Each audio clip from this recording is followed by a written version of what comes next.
नमस्कार दोस्तों, जय माता दी। लाल किताब विद्या चैनल से मैं पंडित मनप्रीत मार्कंडे आपके साथ आज एक नया विषय लेके आया हूँ, नया सब्जेक्ट लेके आया हूँ। आज हम बात करेंगे शुक्र ग्रह के बारे में। शुक्र ग्रह जो माना जाता है, लक्ष्मी का प्रतीक भी माना जाता है। और अगर हम बॉडी में बात करें तो बॉडी में ये जिसका शुक्र अच्छा होगा वो गोरे रंग का होगा या गोरे रंग की होगी जात का, मतलब जिसका भी ये होगा शुक्र अच्छा होगा तो उनका रंग साफ होगा, दुधिया होगा। और नैन नक्श जो हैं बड़े अच्छे होंगे। और मटका मटका के चलने वाला जातक या जातका होगी।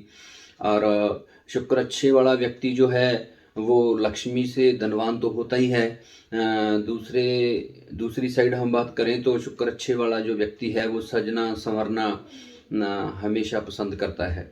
अच्छे अच्छे कपड़े पाना, सज संवर के रहना और अपने आप को संवार के रखना, ये शुक्र प्रबल वाले व्यक्ति की जो खासियत होती है, जातक की खासियत होती है।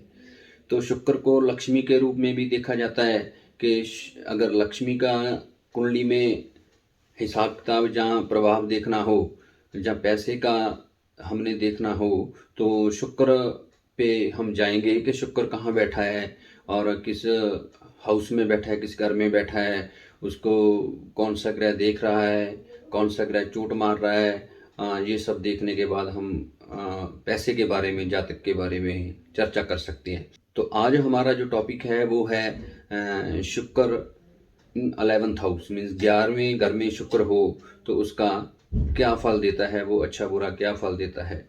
शुक्र को अगर बीमारियों के साथ लिया जाए तो शुक्र कि अगर आपने बीमारियां देखनी हो कि मतलब किस बीमारी से हम आइडिया लगाएं, पता लगाएं कि शुक्र जो है मंदा हो रहा है या ये शुक्र की बीमारी है, तो शुक्र की बीमारी जैसे होती है तो खुश्की जो होती है, बॉडी में ड्राइनेस रहती है और चमड़ी का रोग हो जाता है।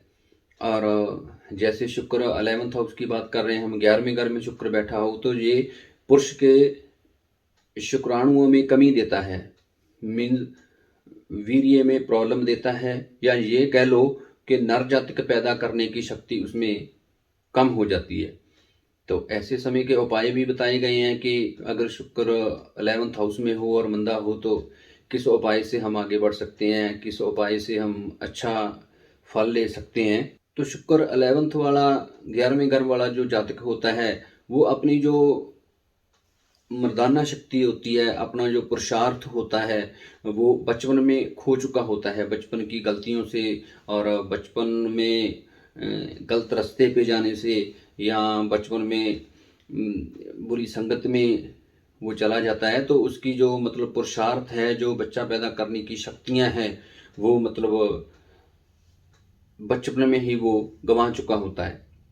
दूसरी साइड शुक्र जो है, ये शुक्र ग्रह किसी ग्रह से भी पर्सनली दुश्मनी नहीं रखता, पर ये जिसके साथ होता है उस जैसा ही फल देने लग जाता है। मान लो शुक्र को शनि देख रहा है तो वो वैसा फल देगा, बुध देख रहा है तो वो वैसा फल देगा, साथ में सूर्य है तो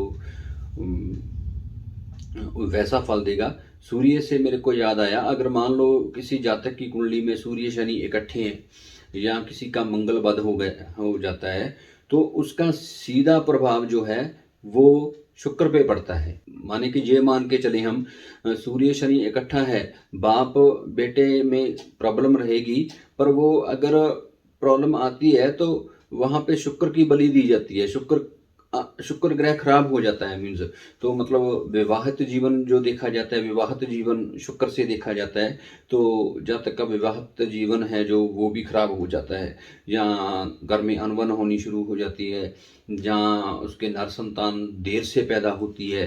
तो ये शुक्र की जो कुछ परेशानियां हैं या शुक्र के फायदे हैं। फायदे की बात करें तो ये शुक्र जो है, मैंने पहले ही बता दिया कि लक्ष्मी का कारक है, ये पैसे का कारक है, धन का कारक है। तो अच्छे शुक्र वाले को जो मतलब गाय है, गऊ रखना, घर में गऊ रखना, वो कामधेनु गऊ का फल देती है एक तरह। मतलब जो शुक्र अच्छा हो और घर में गऊ रखी हो, गऊ की सेवा करता हो तो वो एक तरह की कामधेनु गऊ का फल देगी। मतलब उस घर में सब तरह की तरक्की होगी, हर प्रकार की सुख सुविधाएं होगी और हर प्रकार के जो धन दौलत से संबंधित हैं वो सब उसके पास पदार्थ होंगे ही होंगे। साथ में ये माना जाता है कि अगर शुक्र को कभी प्रॉब्लम आती है तो बुध जो है, बुध इसकी हेल्प करता है। मान लो जैसे क्या होता है कि शुक्र और चंद्रमा की लड़ाई होती है, जैसे सास और बहू की लड़ाई हो गई, तो उसमें जो बुध है, बहन है, सिस्टर है, वो आकर समझौता करवाती है। तो ये हमारी लाइफ की फिलॉसफी में भी ग्रह अपना काम कर रहे हैं। तो बुध ग्रह जो है इसका मतलब अच्छा खासा मित्र बन के इसकी हेल्प करता है। तो बात कर रहे हैं कि अगर शुक्र 11वें घर में हो तो क्या फल देता है। हमने वैसे पहले ही बात कर ली है कि अगर 11वें घर में हो तो जातक अपने पुरुषार्थ को बचपन में ही खो चुका होता है। और जातक जो होता है इस घर में शुक्र हो तो जातक एक लट्टू की तरह घूमने वाला व्यक्ति होता है कि मतलब इसकी बात सुन ली तो उसके पीछे हो गया, इसकी बात सुन ली तो उसके पीछे हो गया। मतलब जो यहाँ पे स्थिर नहीं होता जातक। एक तो मतलब ये हो गया कि पुरुषार्थ में कमी आ गई, दूसरा ये हो गया कि जहाँ पे जो जातक होगा, शुक्र 11वें घर वाला जातक होगा, वो स्थिर नहीं होगा, वो लट्टू की तरह घूमने वाला होगा कि कभी इधर हो गया, कभी उधर हो गया। तो यहाँ पे हम जैसे उपायों की बात करते हैं तो शुक्र के उपाय, अगर 11वें घर में शुक्र बैठा हो और बुरा फल दे रहा हो, मान लो आदमी अपनी जो पुरुषार्थ है, जो अपनी शक्तियां हैं, नर बच्चा पैदा करने की शक्तियां हैं, वो बचपन में खो चुका है, क्योंकि जहाँ बैठा शुक्र शुक्राणुओं में कमी देता है, वीर्य में पतलापन देता है। तो उपाय में लाल किताब ये लिखती है कि उस आदमी को एक सोने की सलाख या सोने की जैसे एक कील होता है वो लेनी चाहिए और उसको गर्म करके, पूरी लाल करके उसको दूध में भिगो देना चाहिए और उस दूध को पीना चाहिए। अगर जातक के पुरुषार्थ में कमी है और ये जो उपाय करता है जातक, तो इस जातक से उसकी पुरुषार्थ की जो कमी है वो दूर हो जाती है, उसका पुरुषार्थ वापस आ जाता है और उसमें नर संतान पैदा करने की शक्ति आ जाती है। और दूसरी अगर हम बात करें कि यहाँ बैठे शुक्र का और उपाय हम क्या कर सकते हैं, तिल दान करना यहाँ पे बहुत अच्छा प्रभाव देता है। तिल दान करें, या क्योंकि शुक्र का संबंध कपास से है, रुई से है, तो आदमी मंदिर में रुई दे, मंदिर में कपास दान करे, इससे भी शुक्र का अच्छा फल मिलता है। या शुक्र के बुरे प्रभाव को दूर करने के लिए शनि की हेल्प ली जा सकती है, शनि का सहारा लिया जा सकता है। जैसे जातक का मतलब तेल की वस्तुएं दान करे, तेल दान करे, ताकि उसके शुक्र का जो बुरा प्रभाव है वो जाता रहे। माने कि अगर ऐसा है कि मान लो शुक्र पापी ग्रहों की बीच में आ गया है, तो अब क्या किया जाए। तो सबसे बेस्ट जो उपाय है, जो सबसे अच्छा उपाय है, आदमी तेल को बहते पानी में बहाए, तेल का दान करे, उससे मतलब काफ़ी राहत मिलती है। और दूसरा जो है मतलब इस यहाँ पे शुक्र 11th हाउस का जो उपाय मेन निकलता है, जब जातक की शादी होती है, जब जातका की शादी होती है, तो उस जातक की शादी के टाइम जातक को गाय का दान करना चाहिए। अगर वो गाय का दान करता है तो उसकी जो मतलब स्थिति है आने वाले समय में बहुत अच्छी होती है। ये एक तरह का मतलब दावा ही हो जाता है कि मान लो विवाह के समय आदमी गाय का दान करता है, सफ़ेद गाय का दान करता है, तो उसका जो शुक्र है वो प्रबल हो जाता है। देसी घी है, जैसे आदमी जोत में डालता रहे, वैसे तो जहाँ बैठा शुक्र अगर जलेगा तो परेशानी दे सकता है, पर शुक्र को स्ट्रॉन्ग करने के लिए आप देसी घी का जो दान है वो दे सकते हैं, और कपास का दान दे सकते हैं, और आप रुई का दान कर सकते हैं।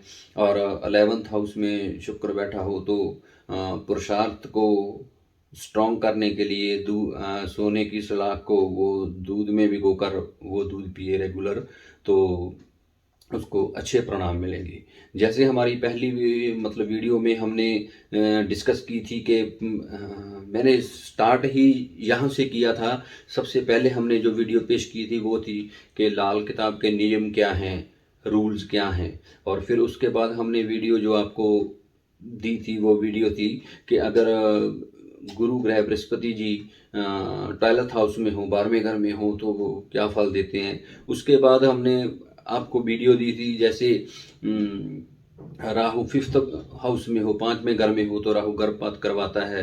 वो मतलब वीडियो आपको हमने दी थी। अगर आपने वो वीडियोस नहीं देखी तो उन वीडियो का लिंक जो है वो मिल जाएगा आपको, तो वहाँ पे जाके आप वो वीडियोस देख सकते हैं। और आप अच्छी से अच्छी, ज़्यादा से ज़्यादा रेड बुक की, लाल किताब विद्या की समीप जाने के लिए, इसकी जानकारी लेने के लिए आप हमारे चैनल को सब्सक्राइब करें, शेयर करें, कमेंट करके हमको बताएं।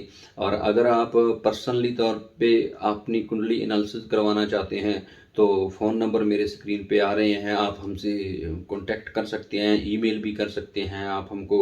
और आगे जैसे जैसे महामाई की इच्छा होगी, हम अच्छी से अच्छी वीडियो लेके आपके साथ आते रहेंगे, ताकि जो जातक थोड़ा इंटरेस्ट रखते हैं इस बात में, या जो जातकाएँ घर बैठे ही देखना मांगती हैं कि मैं ये उपाय करूं या क्या करूं, तो उनके लिए हम वीडियोज़ लेके आते रहेंगे। अब इस वीडियो को हम यहीं विराम देते हैं और मैं आपसे आज्ञा लेता हूं।